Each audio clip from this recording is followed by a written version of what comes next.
오늘 제목은 갈릴리에 거주하시다라는 제목 가지고 함께 하나님의 은혜를 나누어 보도록 하겠습니다.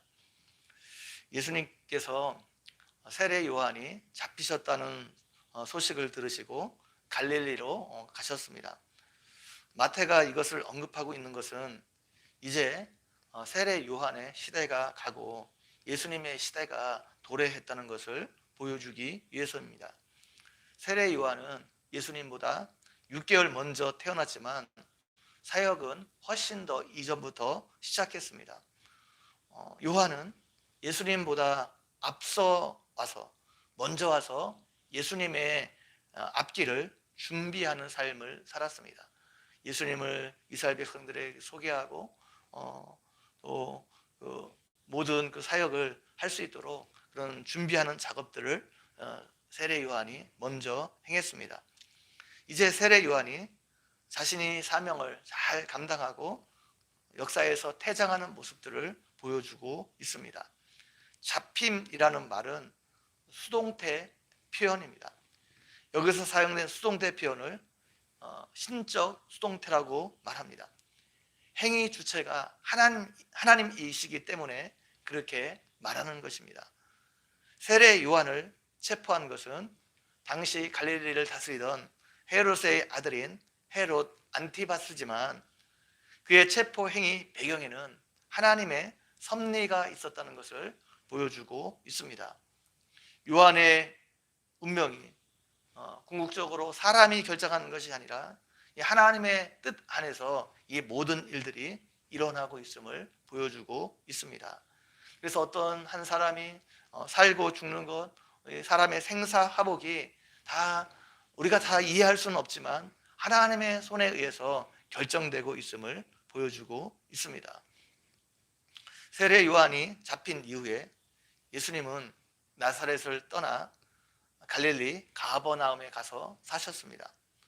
이것은 단순히 가버나움을 방문한 것이 아니라 아예 그곳에서 거처를 정하시고 사셨다는 것을 말합니다. 본격적으로 갈릴리 지역에서 사역을 준비하시려 하고 있습니다.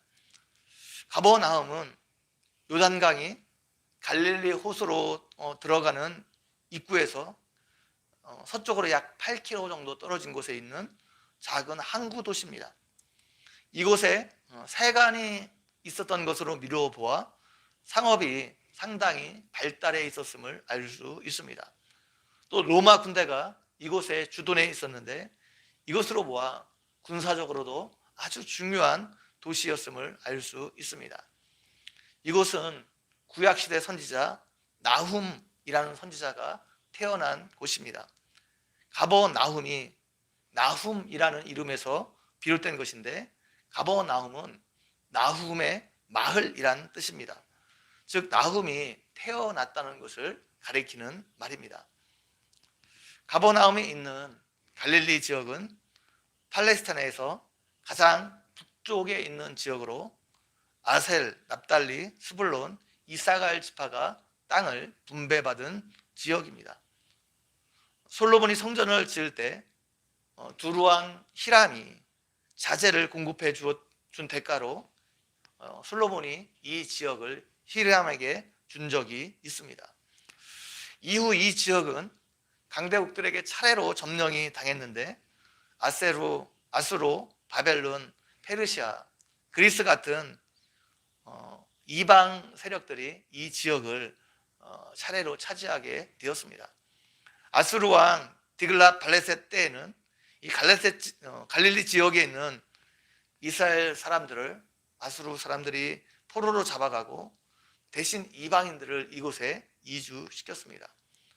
그 이후로부터 이 지역은 인종과 문화와 이런 것들의 혼합이 매우 심했습니다. 그래서 오늘 본문에서 이방의 갈릴리라는 그 말이 생겨났습니다. 갈릴리 지역은 주변에 갈릴리 호수가 있었기 때문에 굉장히 이스라엘 땅 지역의 아름다운 지역 중에 하나였습니다. 또 갈릴리 주변 토지는 매우 비옥해서 풍부한 농산물이 수확되었습니다. 그런데 이곳에 살고 있는 사람들은 그렇게 풍요로운 삶을 살지 못했습니다. 행복하지 못했습니다. 항상 전쟁에 시달려야 됐고 또 이방 세력에 의해서 지배당했기 때문에 항상 어려운 삶을 살았습니다. 예수님 당시에도 갈릴리 땅은 대부분 로마인의 소유였고 주민들은 주로 소작농으로 살았습니다. 백성들은 로마의 억압과 착취로 인해서 힘겨운 삶을 하루하루 살고 있었습니다. 그들이 소망이 없는 삶을 살고 있었습니다. 그래서 이들을 가리켜 흑암에 앉아있는 백성, 사망의 그늘에 앉아있는 백성이라고 표현하고 있는 것입니다. 그런데 그런 소망이 없던 사람들에게 큰 빛이 나타났습니다. 큰 빛은 예수님을 상징합니다. 빛이 나타났다는 것은 그들에게 있던 어두움이 물러갔다는 것을 말합니다. 예수님의 오심으로 아무런 소망이 없이 살아가던 그들에게 새로운 소망이 생겼다는 것을 말합니다. 누구신지 빛 대신 예수님 앞에 나오면 사망의 어두움을 이길 수 있습니다. 예수님 앞에 나오면 그 모든 삶으로부터, 모든 억압으로부터 구원을 받고 새로운 삶을 살 수 있습니다. 마태는 이사야가 갈릴리 지역에 대해 한 예언이 예수님의 오심으로 성취되었음을 말해주고 있습니다. 마태는 예수님께서 갈릴리로 이주하신 것이 예수님께서 그냥 임의로 갈릴리 지역에 가신 것이 아니라 하나님의 뜻을, 하나님의 말씀을 성취하기 위해서 갈릴리 지역으로 이사하셨음을 보여주고 있습니다. 예수님은 거주지를 정하는 것조차도 하나님의 뜻 가운데 하나님이 원하시는 대로 결정하고 있는 모습들을 볼 수 있습니다. 우리는 예수님을 따라가는 사람입니다. 그래서 우리를 작은 예수라 말하는 것입니다. 예수님의 인생을 보게 되면 예수님은 자기 원하는 대로 살아가는 인생이 아니라 모든 것을 철저하게 하나님의 뜻 가운데, 하나님이 원하시는 가운데 정하는 모습들을 볼 수가 있습니다. 모든 결정이 하나님의 말씀이 기준이었습니다. 그래서 하나님께서 원하시는 대로, 말씀이 정하시는 대로 예수님의 삶을 사시는 모습을 볼 수가 있습니다. 우리도 예수님처럼 모든 결정의 기준이 하나님의 말씀이어야 됩니다. 신앙생활은 내 유익을 얻기 위해서 하는 것이 아닙니다. 내 문제를 해결받고 내가 필요한 어떤 복을 얻기 위해서 신앙생활을 하는 것이 아닙니다. 신앙생활은 내 뜻대로 이 세상을 살아가는 것이 아니라 하나님 뜻대로, 하나님이 원하시는 대로 이 땅을 살아가는 것입니다. 그래서 하나님의 우리가 말씀의 기준에 합당하게 이 땅을 살아가는 것입니다. 그래서 우리는 어떤 결정을 내릴 때 이것이 나에게 유익이 되느냐 그렇지 않느냐를 먼저 생각하는 것이 아니라 이것이 하나님이 원하시는 일인가 그렇지 않은가, 이것이 하나님의 말씀에 합당한 일인가 그렇지 않은가를 먼저 생각해야 합니다. 예수님은 철저하게 하나님의 말씀의 기준에 따라서, 하나님의 원하심에 따라서 모든 것을 결정하셨습니다. 예수님은 빛으로 이 땅에 오셨습니다. 오늘도 수많은 사람들이 어둠 가운데 살아가고 있습니다. 외관상으로 보게 되면 아무런 문제가 없는 것처럼 보여도 사람들의 실상은 그렇지 않습니다. 이 땅을 살아가는 모든 사람들은 사실 힘겹게 이 땅을 살아가고 있습니다. 결국에는 아무런 소망이 없는 삶을 살아가고 있습니다. 그냥 죽음을 향하여 달려가고 있을 뿐입니다.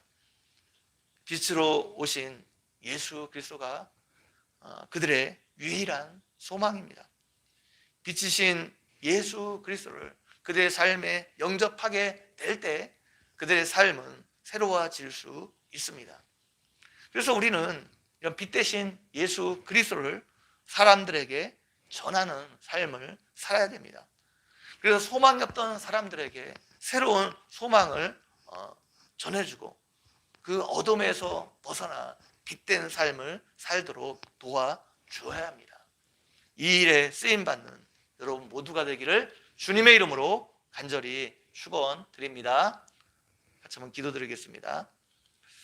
하나님 아버지, 오늘도 말씀을 통해서 우리에게 은혜 베풀어 주신 것 너무나 감사합니다.